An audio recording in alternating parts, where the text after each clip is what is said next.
है आपका ड्रग्स का, जो ड्रग्स है, नशा नशीली दवाई है, नशीली ड्रग्स है, उसको क्या है, इस पे भी प्रतिबंधित है रोटेशन। इसको अनुमति, इसका जो है आदान प्रदान, खरीद फरोख्त पर जो है किसी भी प्रकार से अनुमति नहीं दिया जा सकता है। तो सबसे इंपॉर्टेंट है कि प्रतिबंधित जो है रिस्ट्रिक्शन जो है रीजनेबल होना चाहिए, और रीजनेबल है या नहीं है इसका निर्धारण माननीय सर्वोच्च न्यायालय के द्वारा किया जाता है।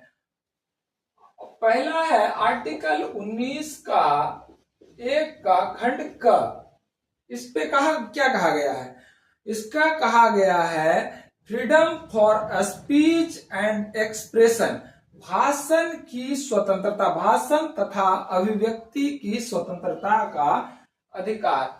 भाषण तथा अभिव्यक्ति, भाषण तथा अभिव्यक्ति की स्वतंत्रता का अधिकार। भाषण तथा अभिव्यक्ति की स्वतंत्रता का अधिकार।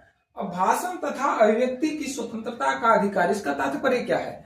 इसका तात्पर्य है कि आप अपना अभिव्यक्ति जो प्रस्तुत कर सकते हैं वो किस माध्यम से कर सकते हैं? बोल के कर सकते हैं, लिख के कर सकते हैं, या जो है किसी अन्य माध्यम से भी गाकर भी कर सकते हैं। अन्य माध्यम से, किसी भी माध्यम से जो है आप अपनी अभिव्यक्ति को प्रस्तुत कर सकते हैं। इसके लिए हमें स्वतंत्रता जो है आर्टिकल 19 का 1 का खंड क के माध्यम से दिया गया है। अब जैसे कई केस है, अब चुप रहने का भी अधिकार है। चुप रहने का अधिकार, बोलने का अधिकार तो हो गया, अब चुप रहने का अधिकार है। चुप रहने का अधिकार जो राइट है या गलत है, राइट है या रॉन्ग है? तो इसमें जो एक केस था इमैनुअल वर्सेज केरल राज्य, इमैनुअल वर्सेज केरल राज्य 1986, मामला था राष्ट्रीय गीत के संबंध में।